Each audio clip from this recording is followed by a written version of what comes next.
I found out at my daughter's third birthday party. The DNA test was in my pocket. My mother already knew. So did my wife's sister. The thing about betrayal is that it doesn't announce itself with thunder.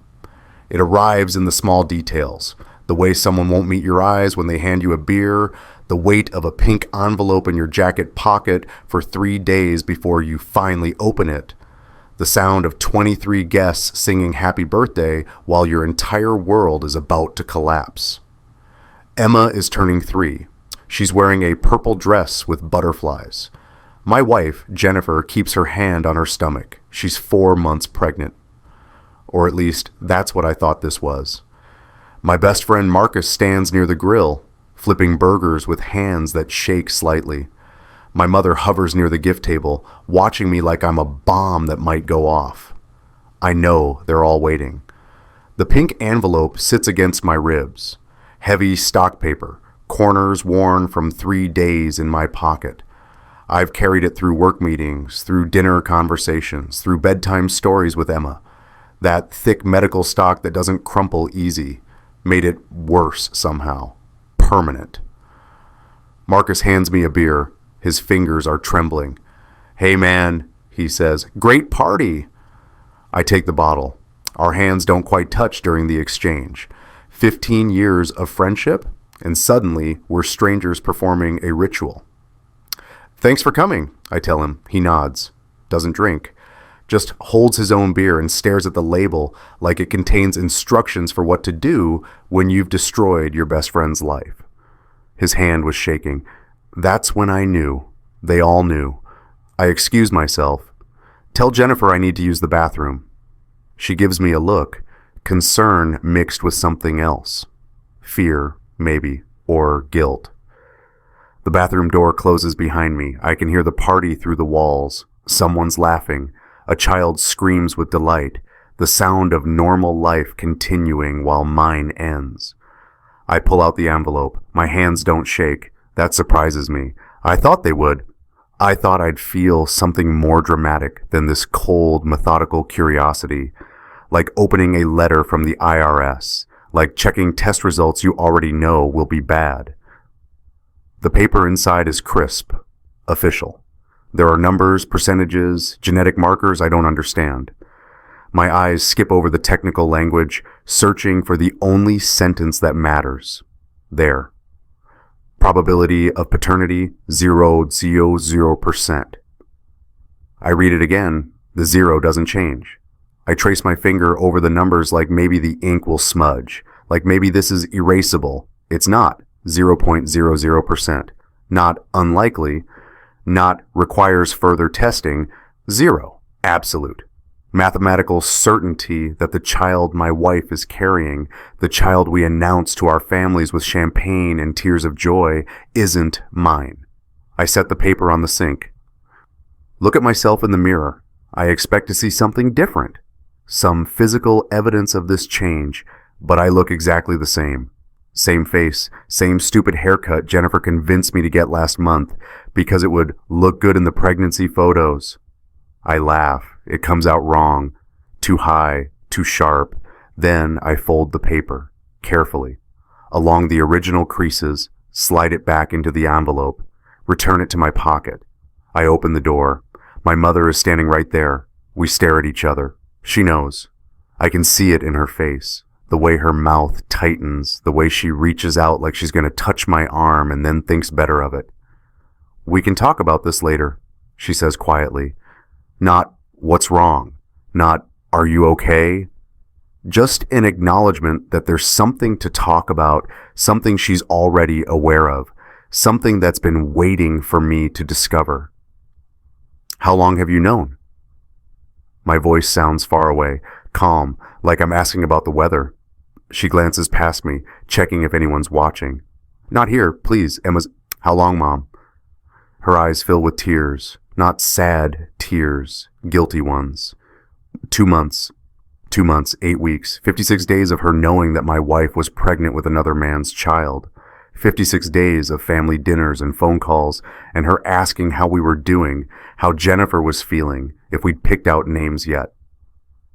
"Who else knows?" She doesn't answer.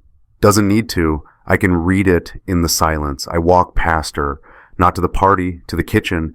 I need water or air, or to be anywhere but here where people are celebrating while lying to my face. Jennifer's sister Rachel is at the sink, rinsing plastic cups. She turns when I enter, freezes when she sees my face. "He knows," my mother says from behind me. Rachel drops a cup. It bounces in the sink, doesn't break. She looks at me like I'm a stranger. No, like I'm someone she used to know before he became something else. Someone pitiable. I pull out my phone, open my mother's last text message to me from this morning. "Can't wait for today. Emma will love her surprise." Then I scroll up, keep scrolling. A week ago, 2 weeks, a month, there. A text from Jennifer to my mother. My mother's contact name in Jennifer's phone is Mom Patricia. Jennifer must have sent it to the wrong contact. Or maybe my mother forwarded it to herself and then deleted the forward. I'll never know. But there it is, still sitting in my mother's message history because she never deletes anything. How long do we tell him? Marcus says, maybe after the baby comes, but I don't think I can keep this up. You said you'd help me figure this out. I turn the phone toward my mother. You chose her over me? She looks at the floor. It's not that simple. It's exactly that simple. Rachel is crying now, quiet, horrified tears. I'm sorry, she whispers. I told her to tell you. I told her. How long have you known? Since Thanksgiving. 6 months.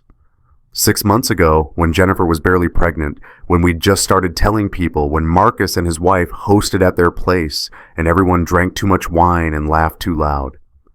My mother reaches for me. Your wife needed someone.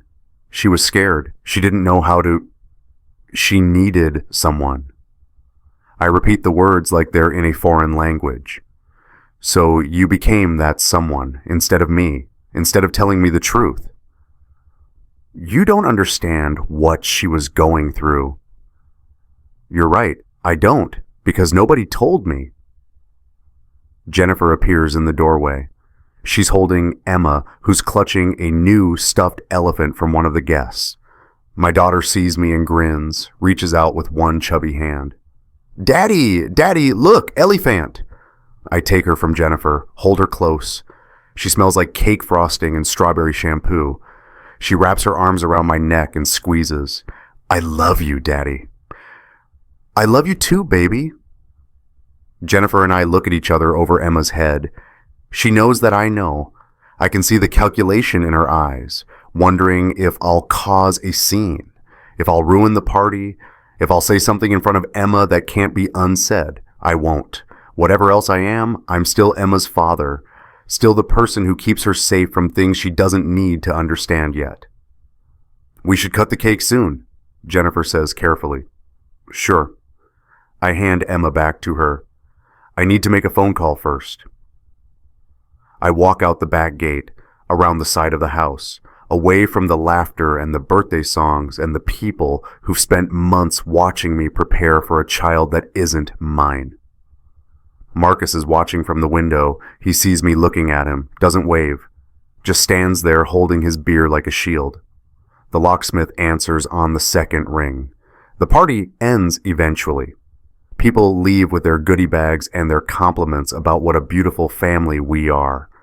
Emma falls asleep in the car, chocolate cake dried on her cheek, clutching her new elephant. Jennifer drives. I sit in the passenger seat, watching streetlights slide past. She doesn't ask about the phone call, doesn't ask why I disappeared for 20 minutes. She knows. Emma makes small sleeping sounds from her car seat behind us. Dreams of elephants, probably. Dreams of a world where the adults around her haven't fractured into something sharp and dangerous. Jennifer breaks the silence first. We need to talk. Yeah. After we put her to bed. Sure. But I'm not thinking about the conversation we'll have. I'm thinking about the drawing Emma made at the party, the one hanging on our refrigerator right now, crayon figures under a sun. Mommy, Daddy, Uncle Marcus. She pressed so hard on the paper when she colored me that the crayon wax left ridges you can feel with your fingers. That evidence of pressure, of a 3-year-old trying so hard to make me permanent on the page. You could feel where she pressed hard on Daddy. The paper almost tore through. "Why was Grandma crying?" Emma asks suddenly from the back seat, not quite asleep after all. Jennifer stiffens. "What?" "At my party, Grandma was crying, by the present table." I turn to look at Emma. Her eyes are half open, unfocused. "Sometimes grown-ups cry at parties, baby," I tell her. "It's okay, she was just happy." "Oh." Emma accepts this, closes her eyes again. "Okay." Jennifer's hands tighten on the steering wheel. I watch the tendons stand out on her knuckles, white against tan skin. We get home at 7. The locksmith's van is already in the driveway. Jennifer sees it, stops walking. "What is that?" Locksmith. "Why is there a..." She understands. The color drains from her face. You can't just... I can. It's my house. My name on the deed. We're married. Legally, you can't... Actually, I called a lawyer this afternoon, during the party. It turns out when there's evidence of adultery, I can do a lot of things. I walk toward the house. The locksmith is a thick man in his 50s, professional smile already in place. "Mr. Peterson?" he asks. "That's me. Should take about 45 minutes for all the doors." "Perfect."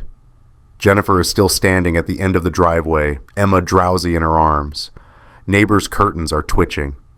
Mrs. Chen from 3 houses down is openly watching from her porch, phone in hand.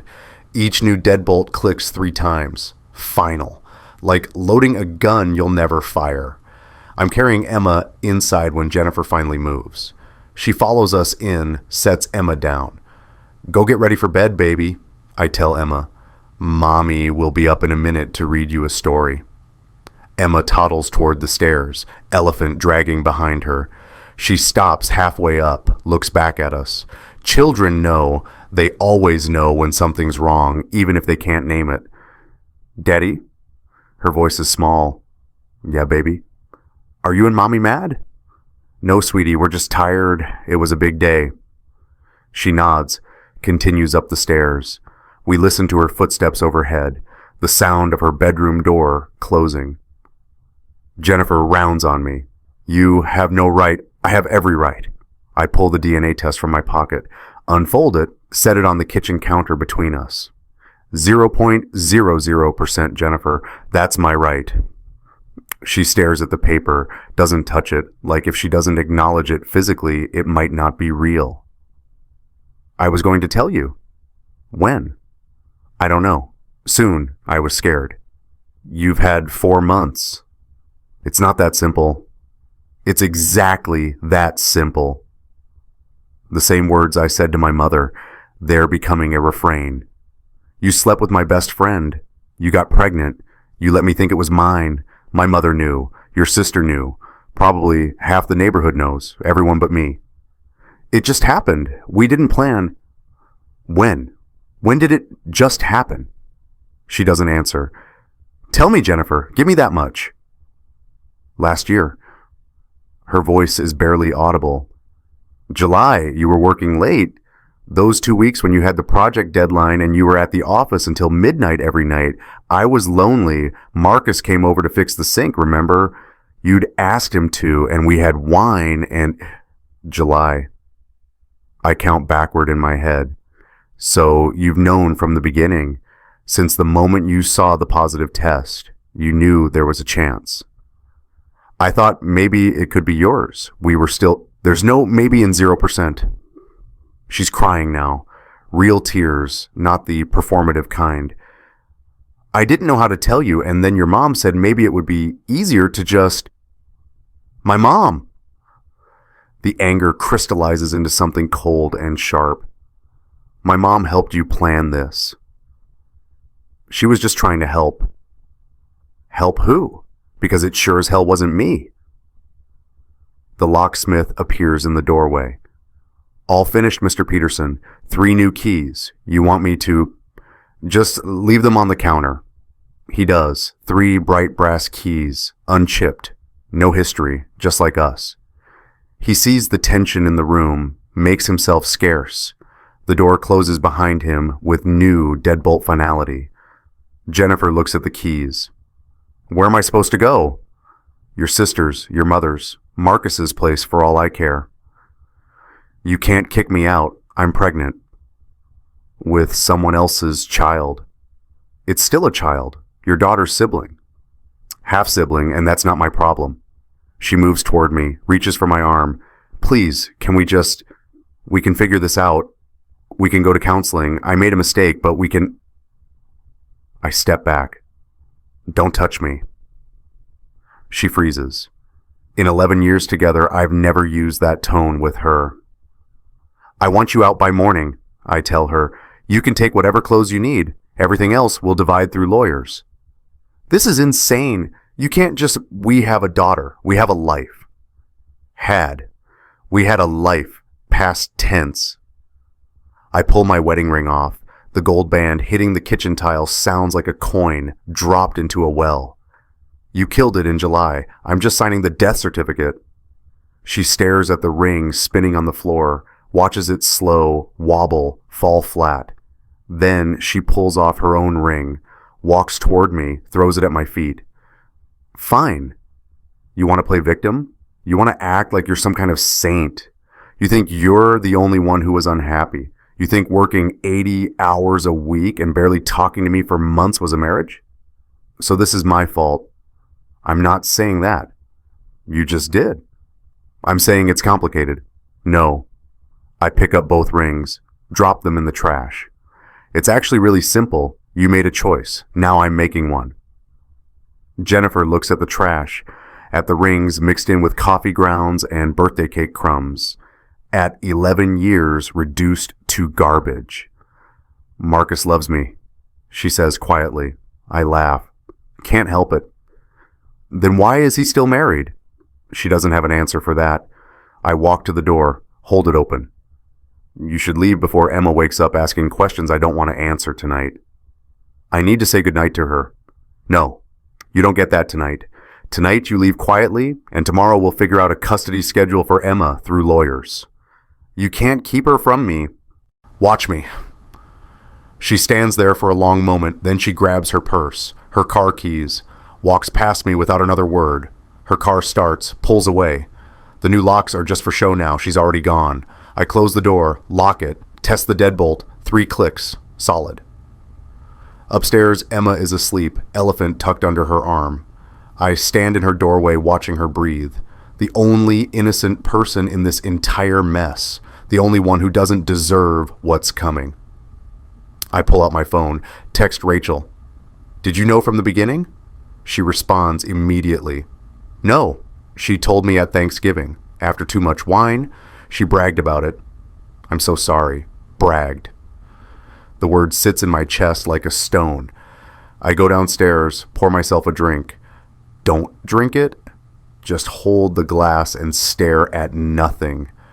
On the counter, there's an envelope. I didn't notice it before. My name written on it in Marcus's handwriting. The same handwriting I've seen on birthday cards and moving boxes and 15 years of friendship. I open it. 8 pages, handwritten, coffee stained.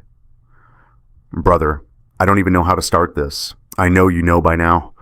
Patricia told me you got the test back. I've been carrying this for months and I'm losing my mind. You have to understand, I never meant for this to happen. Jennifer and I, we connected on a level that I skip ahead. Not trying to make excuses. I know what we did was wrong, but you have to see it from her side. She was lonely. You were never home. She needed... Skip told Marissa 3 weeks ago. She threw me out. I'm staying at my brother's. I lost my wife. I'm losing you. But Jennifer, she needs me now. The baby needs... Skip to the end. I'll do the right thing when the baby comes. I promise you that. I'll take care of them. I know you probably never want to see me again, and I get that. I deserve that. But please don't take this out on Jennifer. She's fragile right now. She needs support. I'm begging you. The letter ends there, mid-sentence. Like he couldn't figure out how to finish it. Like there was no good ending to this story he'd started. His handwriting got shakier with each page. ink smudged by thumbprints. I read the last line again. I'll do the right thing when the baby comes. Then I laughed. Then I cried. If you've ever felt like the only one who didn't know the truth, or had to choose between family and self-respect, leave a comment. Just write, I understand. You're not alone. The morning after comes too fast. Emma wakes up asking where Mommy is. I tell her Mommy had to go help Aunt Rachel with something. She accepts this the way 3-year-olds accept most things, with total faith that adults know what they're doing. I make her breakfast, pack her lunch, drop her at preschool like it's any other Wednesday. The other parents smile and wave. Nobody knows yet. By tomorrow, they will. Small towns don't keep secrets long. At 9 a.m., I'm sitting in Rebecca Torres's office. She's the lawyer my colleague recommended. Sharp, efficient, expensive. Her paralegal is already taking notes before I've even sat down. Tell me everything, Rebecca says. Start from the beginning. So I do. The DNA test, the birthday party, my mother's complicity, Jennifer's confession, Marcus's letter. I speak in a monotone, reciting facts like I'm reading a grocery list. If I let emotion in, I'll fall apart, and I can't fall apart yet. Rebecca listens without interrupting, takes her own notes. When I finish, she leans back in her chair. Do you have documentation? I pull out a folder. I spent last night compiling evidence instead of sleeping. DNA test, Marcus's letter, screenshots of text messages between Jennifer and my mother. I slide them across the desk. Bank statements showing unusual expenditures. She was buying him gifts. 7 hotel receipts I found in her email when I checked our shared account. The paralegal's pen stops moving. 7 July through December last year. Then they got careless, or maybe they stopped caring about hiding it. I pull out more papers. Jennifer's sister Rachel sent me her diary entries this morning. She's willing to testify about what Jennifer told her. Rebecca flips through the diary pages. 43 pages total when printed. Rachel's handwriting in teal ink, dates in margins. This is comprehensive. Rachel kept records. She said she knew eventually someone would need proof that she tried to get Jennifer to tell the truth. Smart woman. She's the only one in that family with a conscience. Rebecca looks up at me. Your mother's testimony will be crucial. The fact that she knew and actively helped conceal the affair, that's going to matter in court. She won't testify. Rebecca smiles. It's not a warm smile. We'll subpoena her. Something in my chest loosens slightly. Not relief, exactly. More like the satisfaction of knowing that everyone who participated in this will have to face it publicly. No more whispers. No more family meetings where they decide what I'm allowed to know about my own life. Rebecca spreads the evidence across her desk. Hotel receipts on thermal paper, fading but dates still legible. Text messages, standard printer paper, but every word felt like broken glass. Bank records showing $4,200 in gifts over 6 months. This is strong, she says, very strong. With evidence of adultery this clear, you'll likely get full custody of your daughter, 0 alimony obligation, and you can pursue her for the money she spent on the affair from your joint account. What about the baby? What about it? Can she come after me for child support, even though it's not mine? Not if the DNA test is filed properly, which we'll do today. Is there any chance you sign the birth certificate when the time comes before the test results? No. I had the test done the day after she told me she was pregnant. I had a feeling. I pause. She'd been distant, guilty. I thought maybe she was just stressed about becoming a mother again. Turns out my instincts were better than I gave them credit for. Rebecca nods. We'll file for divorce immediately. We'll request full physical custody with supervised visitation for the mother. Given that she conducted an affair with your best friend and involved your mother in the deception, we can argue parental alienation risk. I don't want to keep Emma from her entirely, just Supervised. I don't trust Jennifer's judgment anymore. I don't know who she might bring around my daughter. That's reasonable. Shows you're thinking of the child's best interest, not acting out of spite. Rebecca makes a note. How old is Emma again? 3, just turned 3. Does she know anything about the situation? No, and I want to keep it that way as long as possible. Good, Judge will appreciate that. Rebecca closes the folder. I won't lie to you, Mr. Peterson. This is going to be ugly. Your wife will fight. Your mother will resist testifying. Marcus might try to establish paternity rights to the unborn child, which could complicate things if your wife pushes for you to be involved. I won't be. That child deserves better than to be raised by people who think lying is love. Rebecca studies me for a moment. You sound angry. I am angry. Good, use it, but don't let it make you stupid. No confrontations, no social media posts, no telling your side of the story to anyone but me and the court. Document everything. Record every interaction with your wife if you're in a one-party consent state, which you are. Keep a journal of all custody exchanges. If she so much as shows up 5 minutes late, write it down. I can do that. Do you have somewhere safe to keep all this evidence? Safety deposit box as of this morning. She nods approval. Smart man. Angry men do stupid things. Smart men do effective things. Be the second one. No revenge. No explosion. Just documentation. 3 days later, Rachel sits in Rebecca's conference room for her deposition. She's wearing a blue dress, minimal makeup, hair pulled back. She looks tired. Looks like she hasn't slept since the party. The court reporter sets up her machine. Rebecca arranges papers. Jennifer's lawyer, a thin man named Douglas Chen, watches Rachel like he's already planning how to tear her testimony apart. State your name for the record, the reporter says. Rachel Marie Harding. And your relationship to the parties involved.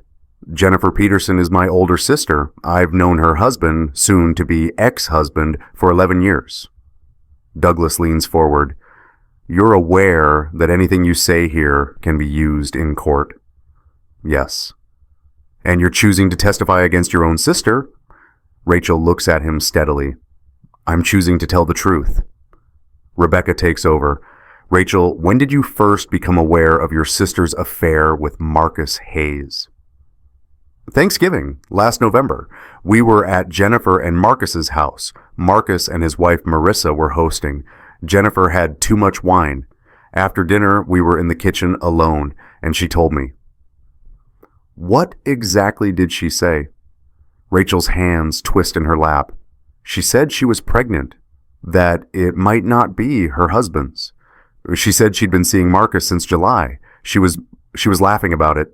She said Marcus made her feel alive again, that her husband was married to his job and Marcus actually saw her. How did you respond? I told her she needed to tell him, her husband, that he deserved to know. She said she would, said she was just waiting for the right time. Did she ever tell him? Not until he found out on his own, 4 months later. Douglas interrupts. But you didn't tell him either, did you? Rachel's eyes fill with tears. No, I didn't, and I regret that every day. I thought it was her place to tell him. I thought if I forced the issue, I'd destroy my relationship with my sister. I made the wrong choice. I chose family loyalty over doing the right thing. So you were complicit in the deception? Yes, I was, and I'm not proud of it. Rebecca slides a piece of paper across the table. Is this your diary? Rachel looks at it. Yes. Read the entry from December 8th, please. Rachel takes the paper. Her voice shakes slightly. Jennifer called today. Said she's definitely pregnant. Took 3 tests. She's terrified it's Marcus's baby, not her husband's. Asked if I thought she could just never find out the paternity. Said maybe the baby would look like her family and no one would know. I told her that's impossible, that the truth always comes out. She got angry. Said I wasn't being supportive. That family is supposed to help each other. What did you say to that? I said family doesn't mean lying, but she hung up on me. Rebecca flips pages. And this entry from January? Jennifer came over, showed me ultrasound photos, said her husband is so excited that he's already planning the nursery. She seemed proud of herself, like she'd pulled off something clever. I asked her how she could do this to him. She said, Rachel stops, swallows hard. What did she say, Rachel? She said, he's too stupid to figure it out, and even if he does, Mom will help me smooth it over. She always does. Douglas makes a note, underlines something. Your Honor, I'd like to note for the record that this is hearsay. It's a contemporaneous record, Rebecca counters, written at the time of the conversations, not manufactured after the fact. It's admissible. Rachel is crying now, quiet, horrified tears. She bragged about it at Thanksgiving. She bragged about how she and Marcus had this whole other relationship, how they'd meet at hotels when her husband was working late. She showed me pictures on her phone, pictures of them together. And I kept her secret because she's my sister, because our mother taught us that you protect family above everything else. But you're testifying now because what we did to him was wrong. What my mother did was wrong. He's a good man. He's a good father. He deserved better than what we gave him. She looks directly at me for the first time. I'm sorry. I know that doesn't fix anything, but I'm so sorry. Then she started sobbing. The deposition breaks for 10 minutes. Rachel composes herself in the bathroom. When we reconvene, Douglas tries to poke holes in her timeline, questions her motives, suggests she's only testifying because she wants to stay in Emma's life. He's not wrong about that last part, but it doesn't make her testimony less true. By the end, Rebecca has what she needs. Dates, direct quotes, a pattern of deception that started before the pregnancy and continued for months after. Thank you, Rachel, Rebecca says. That'll be all for today. Rachel stands, hesitates.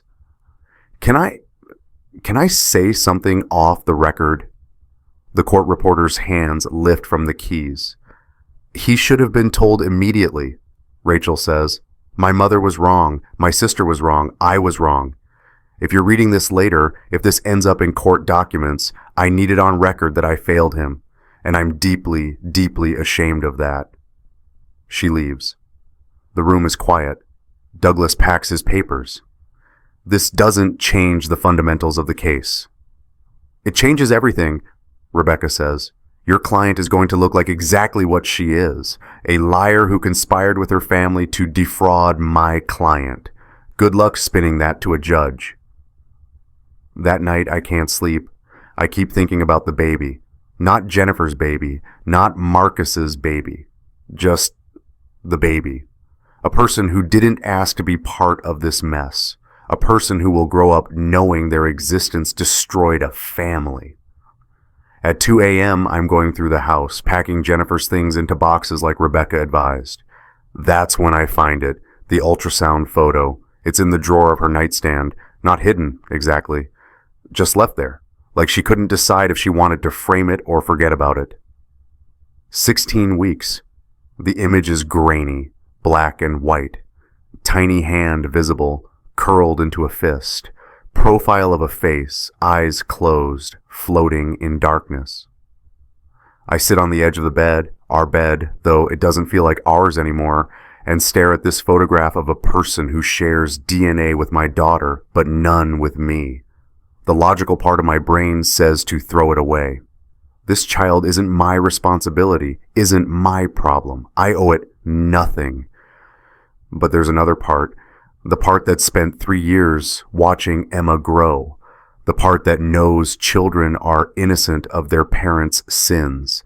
The part that remembers being a child myself and learning much too young that adults are capable of causing harm they never intend. This baby didn't choose Marcus as a father, didn't choose to be conceived in betrayal, didn't ask to be the bomb that detonated a family. I find an envelope, put the ultrasound inside, write on it, for the child, when they're old enough. Then I put it in the box with all the other evidence, the things I'm keeping but not keeping close. The proof that this all happened, that it was real, that I'm not crazy for feeling the way I feel. I couldn't throw it away. The box goes to the safety deposit box the next morning. The DNA test, the text messages, the hotel receipts, Marcus's letter, Rachel's diary pages, and now the ultrasound. Grainy black and white, tiny hand visible, dated 16 weeks. Evidence of a life that will exist because of choices I had no part in making. I go to my mother's house on Saturday. Emma is with Rachel for the day, supervised visitation that Jennifer agreed to through lawyers. My mother doesn't know I'm coming. That's intentional. She opens the door, sees my face, knows immediately why I'm here. We need to talk, I say. Come in. The house smells like coffee and something baking, like childhood, like safety. Except it's not safe anymore. Maybe it never was. Maybe I just didn't know how to see the conditions attached to the love here. My father's at the kitchen table. He looks up when I enter, looks away just as quickly. Dad. Son. That's all we say. My father has never been a man of many words. He lets my mother handle the emotional labor of family. Always has. I used to think that was just his personality. Now I wonder if it's cowardice. I sit down across from them, put the subpoena on the table. Rebecca Torres, she's my lawyer. You're being subpoenaed to testify in the divorce proceedings. My mother pales. You can't. I can, and I am. I'm your mother. You're also the person who helped my wife lie to me for 2 months, so yeah. You're going to tell a judge exactly what you knew and when you knew it.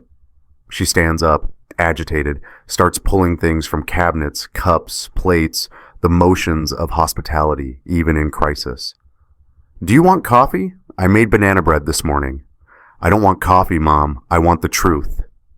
I gave you the truth. You gave me a partial truth after I already found out. That's not the same thing. She sets a plate down harder than necessary. What do you want me to say? That I made a mistake? Fine, I made a mistake. I should have told you immediately. But Jennifer was terrified. She was crying every day. She didn't know what to do. And I thought maybe if we waited until after the baby was born, we could figure out what? How to keep lying to me. How to help everyone involved. I didn't need help, Mom. I needed honesty. But you decided Jennifer's feelings were more important than mine. You decided protecting her was more important than protecting your own son. My father finally speaks. She was trying to keep the family together. I turn to him. By lying, that's how you keep a family together?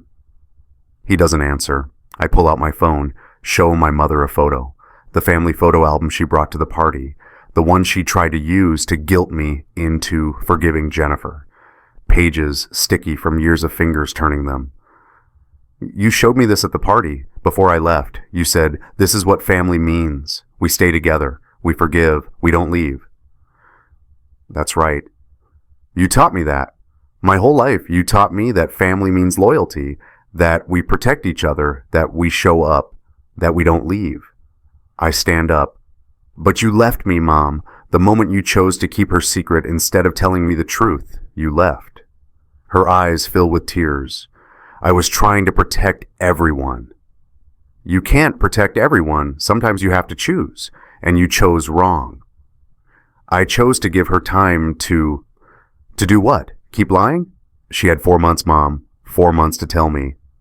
And she didn't. She was never going to. She was going to let me raise another man's child and never say a word, and you were going to help her do it. It's not that simple. It's exactly that simple. My mother flinches. I've never yelled at her before. Not like this. Not with this kind of cold rage. You're not losing a son, I say quietly. You lost him when you chose her lie over my right to know the truth. The day you decided her comfort mattered more than my reality. That's the day you lost me. The kitchen is silent except for the clock ticking on the wall. The same clock that's been there since I was 5 years old. Watching time pass while nothing changes and everything changes.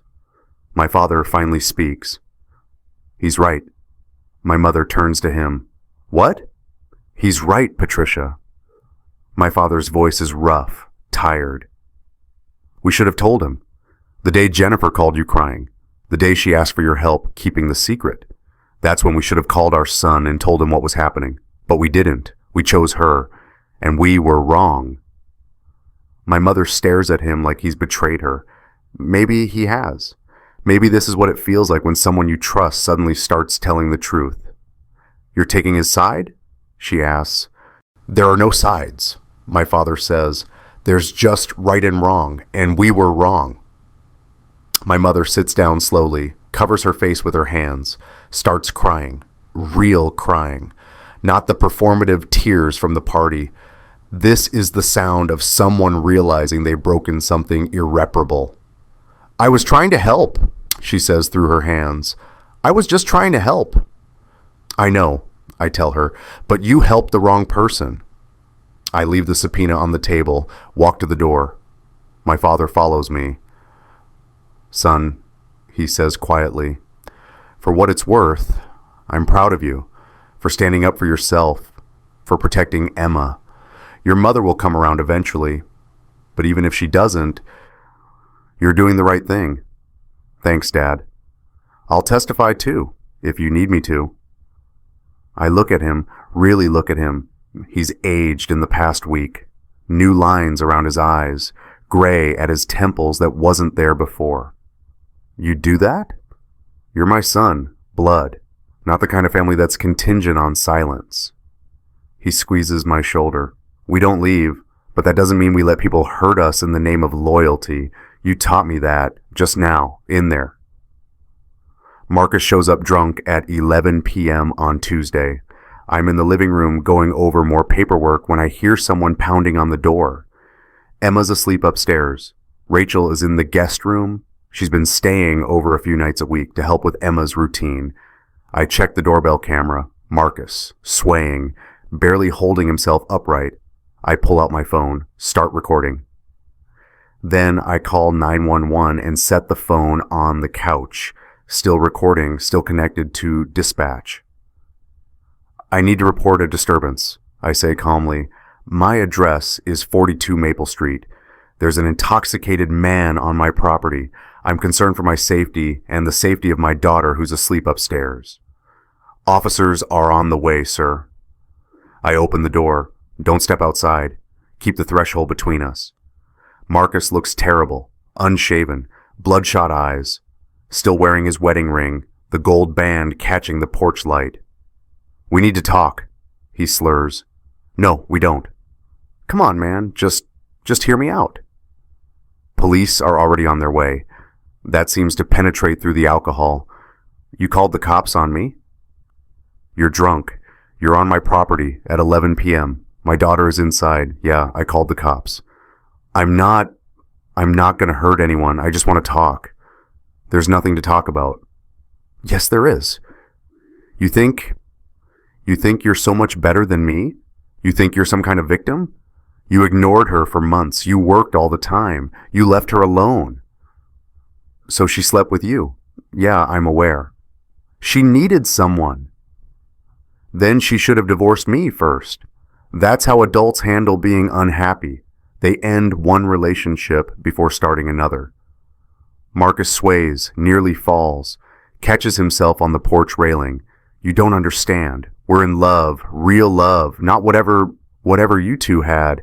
That was just habit, routine. We have something real. Then why are you here? If it's so real, why are you drunk on my porch instead of with her? Because she's crying all the time. Because you're taking her daughter. Because you're ruining everything. I'm not taking anyone. The court will decide custody based on what's best for Emma. And you know what's not best for Emma, living with people who think lying is acceptable, who think betrayal is justified if someone's feelings are hurt. You self-righteous, he lunges forward, stops himself, pulls back. His hands are shaking. I don't move, don't flinch, just keep recording everything. You think you're better than me? He asks again. No, but I know who I am. And I know I'm not the person who slept with his best friend's wife. I'm not the person who let another man raise his child while sneaking around behind his back. I'm not the person who wrote an 8-page letter full of excuses instead of just admitting I'm a coward. Blue and red lights appear at the end of the street. Marcus sees them. Panic crosses his face. You actually called the cops. I told you I did. I wasn't going to do anything. Great. You can explain that to them. 2 officers approach. Young, professional, hands near their belts, but not on their weapons. Sir, one of them says to Marcus, we need you to step away from the property. I'm just talking to him. Step away, please. Marcus backs up, stumbling slightly. This is insane. We're friends. We've been friends for 15 years. We were friends, I correct him. Past tense. Friends don't do what you did. The officers are asking Marcus questions, getting his information. One of them looks at me. Do you want to press charges? No, I just want him to leave and not come back. Did he threaten you? No, but I have a 3-year-old daughter inside, and I don't want him anywhere near this house.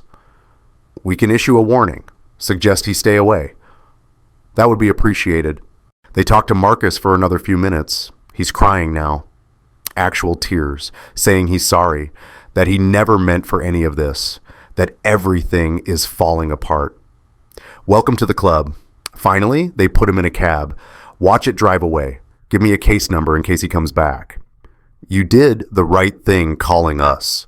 One officer says, domestic situations can escalate quickly. This isn't domestic. We're not related.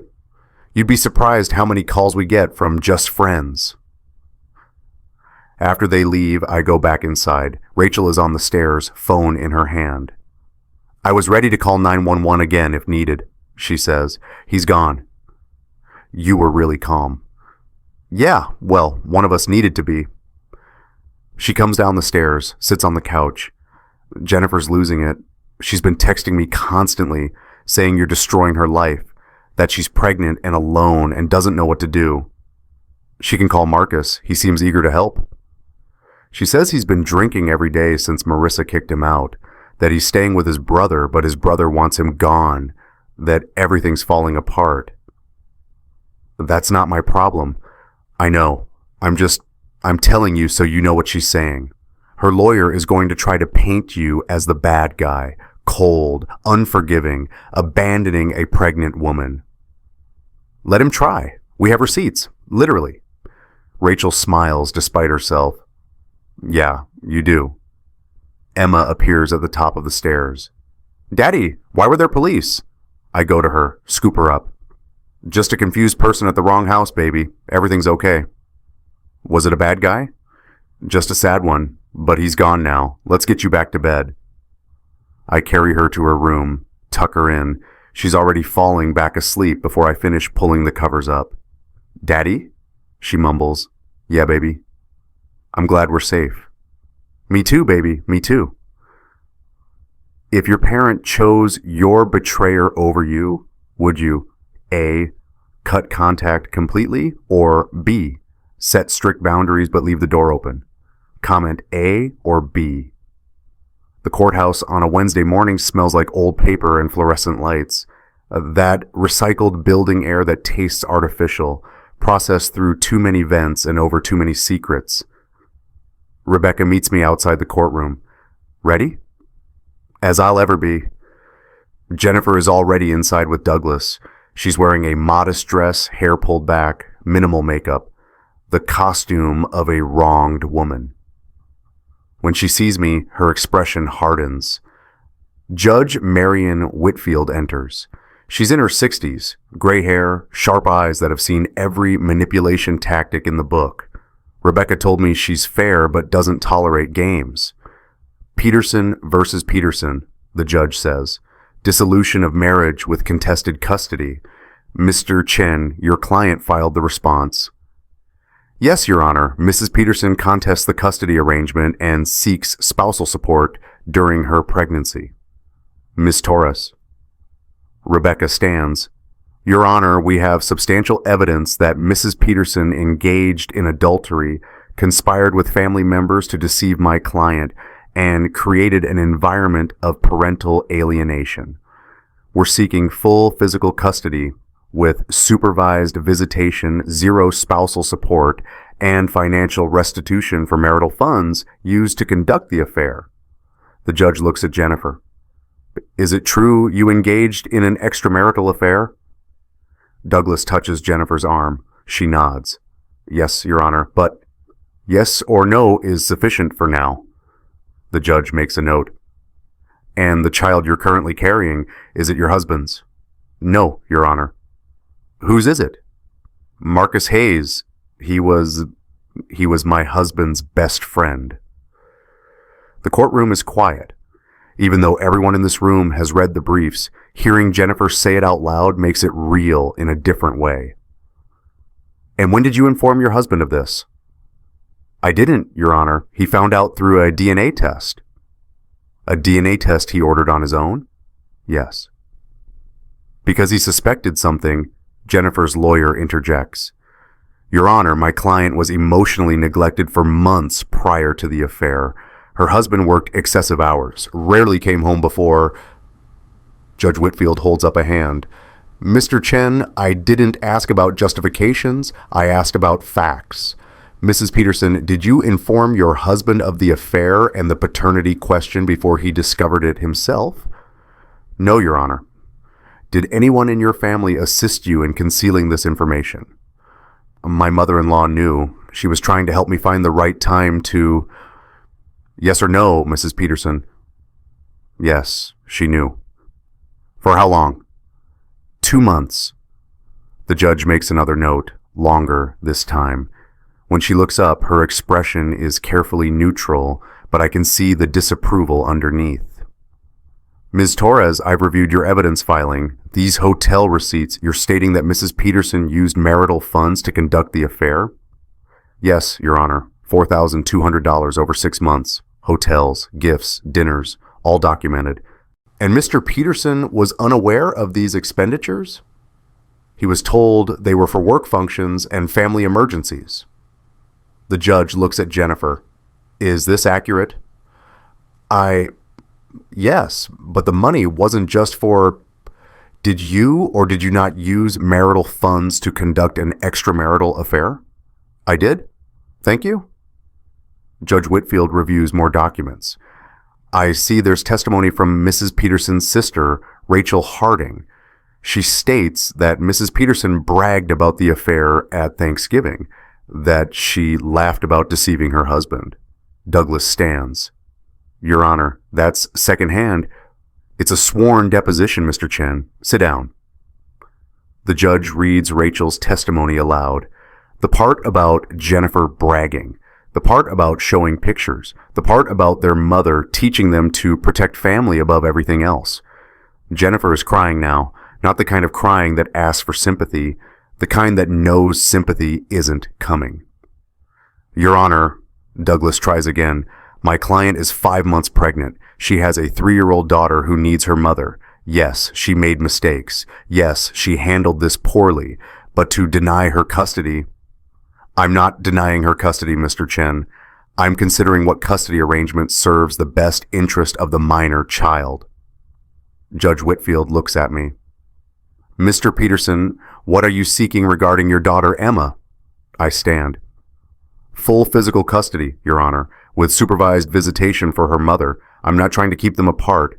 I just want to ensure that Emma is in a stable environment, that she's not exposed to situations that could be confusing or harmful while we sort out this new family structure. And regarding the unborn child? It's not my child, Your Honor. I have no legal obligation to it, and I'm not seeking any involvement. But you're aware it will be your daughter's half-sibling? Yes. And when Emma is old enough to understand, I'll help her navigate that relationship if she wants one, but that's different from me having a parental role. The judge nods. Mr. Peterson, have you maintained appropriate boundaries? No social media posts about the affair? No attempts to turn family members against your wife? No, Your Honor. I've documented everything, kept records, followed my lawyer's advice, but I haven't badmouthed Jennifer to anyone except my attorney. Emma doesn't know any details. As far as she's concerned, Mommy and Daddy are living in different houses for a while. And your mother? She's been subpoenaed to testify? Yes, Your Honor, though I haven't spoken to her beyond serving the subpoena. Do you intend to maintain a relationship with her? That depends on whether she takes responsibility for her role in this. But that's separate from the custody arrangement. I'm not asking the court to rule on my family relationships, just on what's best for Emma. Judge Whitfield reviews the evidence one more time. Hotel receipts on thermal paper, fading but dates still legible. Text messages, 43 pages, bank records, Rachel's diary. My mother's sworn statement admitting she knew and helped conceal the affair. Marcus's letter with his shaky handwriting and coffee stains. Standard printer paper, but every word felt like broken glass. Here's my ruling, the judge finally says. Full physical custody to Mr. Peterson. Mrs. Peterson will have supervised visitation twice weekly, 4 hours each visit until the child reaches school age, at which point we'll revisit the arrangement. Supervision to be provided by a court-approved third party, not family members. Jennifer gasps. Douglas touches her arm again, trying to keep her quiet. Zero spousal support. Mrs. Peterson engaged in adultery using marital funds. She has no entitlement to support during or after the divorce. Your Honor, Douglas starts, Mr. Chen, your client made her choices. She can live with the consequences. Furthermore, Mrs. Peterson will return the $4,200 spent on the affair. If she cannot pay it immediately, we'll arrange a payment plan. Your Honor, she's unemployed and pregnant. Then she should have thought of that before using her husband's money to fund a relationship with his best friend. The judge's voice is sharp. I've seen a lot of cases, Mr. Chen, but the level of deception here, involving family members lying for months, using a child's birthday party as the backdrop for this discovery, it's egregious. Your client is lucky I'm not ordering more severe consequences. She signs the order. Divorce granted. Custody as stated. Financial restitution ordered. Mr. Peterson, you're free to change locks, close joint accounts, and take any reasonable measures to protect your assets. Mrs. Peterson, you have 30 days to remove your belongings from the marital home. After that, anything left will be considered abandoned. The gavel comes down. Jennifer is sobbing. Douglas is already preparing an appeal motion. Rebecca is gathering papers with a satisfied smile. I feel nothing, not relief, not victory, just the quiet certainty that this chapter is closed. As we're leaving, Jennifer stops me in the hallway. Are you happy now? She asks. You got everything you wanted. I didn't want any of this. You made choices. These are the consequences. I made a mistake. People make mistakes. People make mistakes, I agree. You made a series of calculated decisions over several months. That's not a mistake. That's a character. I'm sorry, I know you don't believe me, but I am. You're sorry you got caught. That's different from being sorry for what you did. Marcus appears at the end of the hallway. He sees us, starts to approach, thinks better of it, stands there holding his phone like he's trying to decide whether to leave or stay. I look at Jennifer one last time. He's over there, the man you chose. Go be with him. Build whatever life you're going to build, but leave me and Emma out of it. She's my daughter too. Then show up for your supervised visits. Be consistent. Be honest. Prove you can put her needs above your own. That's how you stay in her life, not through guilt or manipulation or trying to rewrite history. I walk away. Don't look back. Rebecca is waiting by the elevator. You okay? Yeah, I think I am. You were really calm in there. One of us needed to be. She smiles. Go home, hug your daughter, start the next part of your life. What about the appeal? They won't win. The evidence is too strong, but even if they try, it'll take months, and judges rarely overturn custody rulings this clear-cut. She hands me a folder. Signed orders, notarized. Keep them somewhere safe. I have a safety deposit box. Of course you do. Smart man. The new apartment is smaller than the house. 2 bedrooms instead of 4. 1 bathroom instead of 2.5. But it's ours. No history in the walls, no arguments absorbed by the paint, just quiet. Emma explores her new room while Rachel and I unpack boxes. We've painted the walls lavender, Emma's choice. Put up glow-in-the-dark stars on the ceiling. Assembled a new bed frame that doesn't have any memories attached to it. "Daddy," Emma calls from her room. "Where does Elefant go?" "Wherever you want, baby." She appears in the doorway, clutching her stuffed elephant from the birthday party 4 months ago, a lifetime ago. "Can she go on my bed?" "Of course." Emma runs back to her room. We hear her arranging things, talking to herself the way 3-year-olds do when they're processing big changes. Rachel hands me a box. This one's marked kitchen. We work in comfortable silence. Rachel has been here almost every day since the court ruling, helping pack, helping move, helping create stability for Emma while Jennifer attends her supervised visits and cries about how unfair everything is. Rachel is different now, lighter somehow, like telling the truth released some weight she'd been carrying.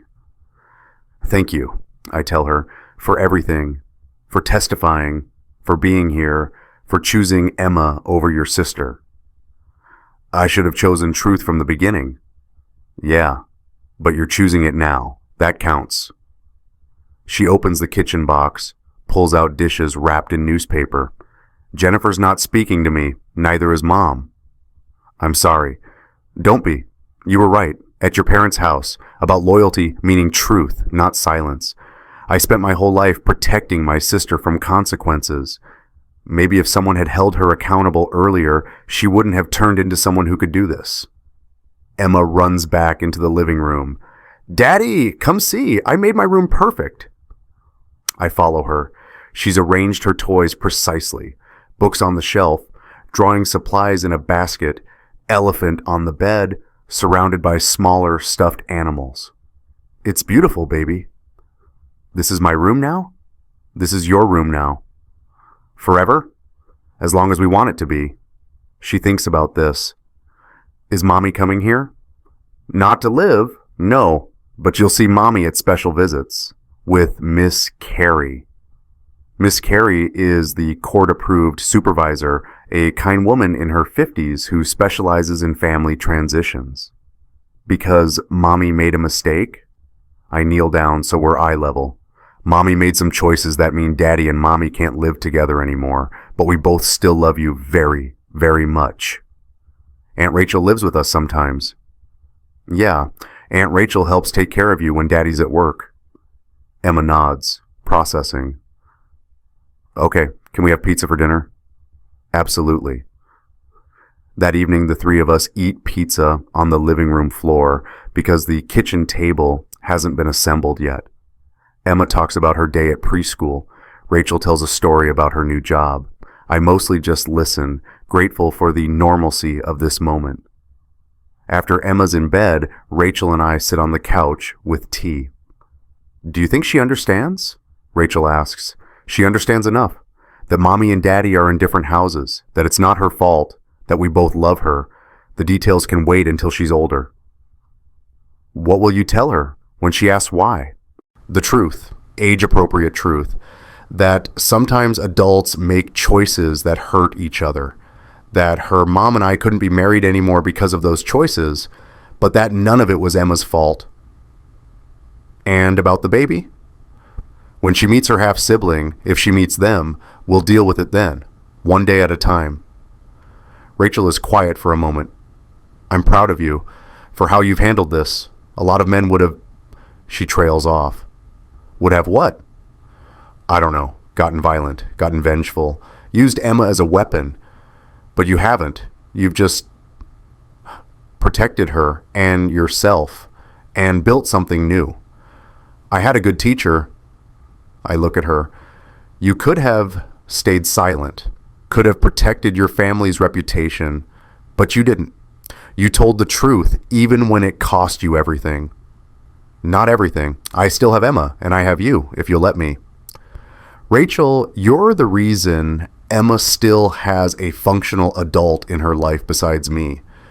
You're the reason I didn't completely fall apart. Your family. The kind that matters." She wipes her eyes. Emma asked me yesterday if I was her aunt or her friend. What did you say? I said I was both. From Emma's room, we hear her talking in her sleep. Nonsense words, something about elephants and purple stars. Is this home now? I say quietly, echoing the question Emma asked earlier. Yeah, Rachel says. I think it is. 1 year later. The park on a Saturday morning is exactly what a park should be. Children playing, dogs running, parents sitting on benches watching life happen in real time. I'm on one of those benches. Emma is on the playground, navigating the climbing structure with the confidence of a 4-year-old who's learned that falling down doesn't mean staying down. Rachel is here too, with her new partner, Amy, a teacher she met at Emma's school orientation. They're walking the path, holding hands, talking about something that makes Rachel laugh. Real laughter. The kind she didn't have a year ago. My mother sits on the opposite end of my bench. We've been meeting here once a month. Neutral ground. Supervised by Emma's presence in a way. Working slowly towards something that might eventually look like a relationship again. She's gotten so big, my mother says. Kids do that. I know you don't want to hear this, but then don't say it. She's quiet. We've had this conversation before. Her trying to apologize. Me not quite ready to accept. Both of us understanding that time doesn't heal everything, but it does make the sharp edges duller. I'm in therapy, she says instead, working on understanding why I thought protecting Jennifer was the same as protecting the family. That's good, Mom. Your father and I are going together, actually. Couples counseling. Turns out we had a lot of things we weren't talking about. I'm glad you're working on it. He asks about you every day. Wants to know when you'll come to dinner again. Maybe next month. Small steps. She nods, respects the boundary. That's new. A year ago, she would have pushed, would have tried to force reconciliation before either of us was ready. Emma runs over. Daddy, I went all the way across the monkey bars. I saw. You were amazing. Can I have juice? I pull a juice box from the bag. She grabs it and runs back to the playground. She doesn't call me Grandma anymore, my mother says quietly. You asked her not to, remember?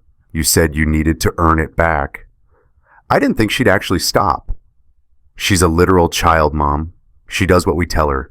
When you're ready, tell her she can call you Grandma again, but you have to be ready. You have to know that you've earned it. My mother wipes her eyes. How did you get so wise?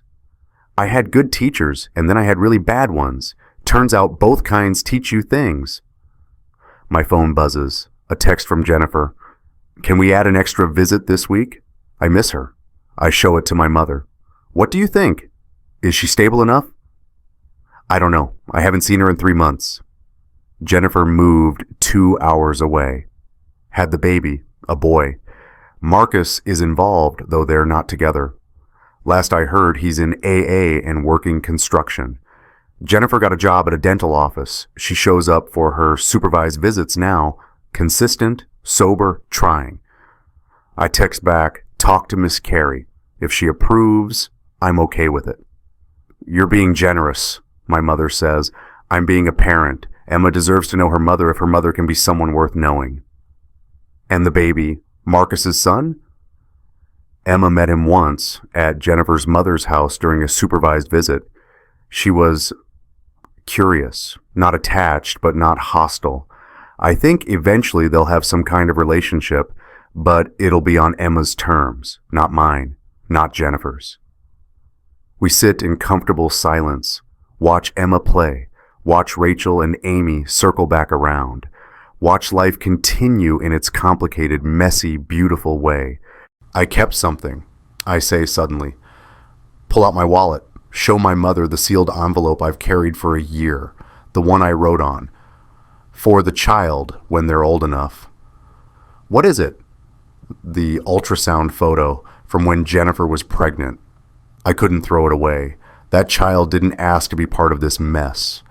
Maybe someday he'll have questions. Maybe someday Emma will want him to know that someone thought about him. about the fact that he's a person, not just evidence of a mistake. My mother starts crying. You're a better man than I gave you credit for. I'm not better. I'm just trying to do the right thing, even when it's complicated. Emma runs over again. She's holding a dandelion, one of the white puffy ones that's already gone to seed. Look, Daddy, make a wish. She blows. Seeds scatter in the wind, floating away to become something new somewhere else. What did you wish for? I ask. Can't tell. It won't come true. She looks at my mother. Hi, Patricia. Hi, Emma. Would you like to sit with me for a minute? Emma looks at me. I nod. She climbs onto the bench between us. I learned something new at school, Emma announces. What's that? My mother asks. Family means people who choose you, not just people you're related to. Miss Amy taught us that. Is that true? My mother looks at me. I look at Rachel and Amy on the path, at Emma between us, at the year we've all survived. Yeah, baby, I tell Emma. That's true. Emma thinks about this. So Aunt Rachel is family because she chooses us? Exactly. And Miss Amy might be family too someday? Maybe. What about Patricia? Emma looks at my mother. Are you choosing us? My mother's voice breaks. Every day, sweetheart, I'm choosing you every single day. Then you can be Grandma again, if you want. My mother dissolves, pulls Emma into a hug. I let them have the moment. Sometimes healing happens in small permissions, given by children who don't even know they're granting them. Rachel and Amy join us. We sit on the bench, 5 of us in varying degrees of relationship and recovery. Emma tells a long, meandering story about her preschool friend's pet hamster. Amy asks questions. Rachel laughs. My mother listens like she's trying to memorize every detail. The sun is warm, the park is full. Somewhere across town, Jennifer is probably with her son. Marcus is probably at an AA meeting. The past is still there, but it's becoming distant, manageable, something we survived instead of something we're drowning in. Emma gets bored of sitting, runs back to the playground. Rachel and Amy follow her. My mother and I remain on the bench. Thank you, she says. For what? For letting me try again, for not cutting me out completely. You're my mother.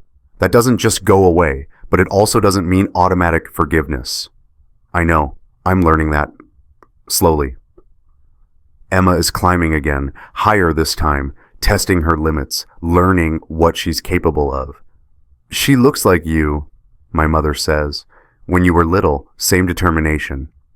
Yeah, she's stubborn. Wonder where she gets that. My mother smiles. Probably her grandmother. We sit until Emma gets tired. Until Rachel and Amy have walked the full loop of the park 3 times. Until my mother has said everything she came to say, and I've listened without anger for maybe the first time in a year. As we're packing up, Emma runs back one more time. She's holding another flower, a yellow wildflower this time, small and determined. For you, Daddy. I take it. Thank you, baby. She looks up at me, serious suddenly. Daddy, we don't leave, right? Like you said? I kneel down, meet her eyes. We don't leave people who choose us back, baby. That's the rule. She nods, satisfied. Okay, can we get ice cream now? Absolutely. We walk to the car. Rachel and Amy wave goodbye. My mother hugs Emma carefully, like she's still afraid of breaking this fragile new trust. Emma waves back at everyone, flower still clutched in her hand. On the drive home, Emma falls asleep in her car seat. Ice cream cone, half-eaten, melting in the cup holder, flower still held loosely in her hand. I glance at her in the rearview mirror, at the safety deposit key on my keychain, the one that unlocks the box with all the evidence. The DNA test, the hotel receipts, the text messages, Marcus's letter with its shaky handwriting and broken promises, and the ultrasound photo, sealed, preserved, waiting for a future that might never come but deserves to be possible. Bright brass keys, unchipped, no history, just like us. The apartment, our home, is waiting. Rachel's car is already in the lot. She probably started dinner, probably set the table, probably made the space warm and lived in the way she always does. I carry Emma inside. She wakes up just enough to mumble something about elephants. Wraps her arms around my neck, holds on. Love you, Daddy. Love you too, baby.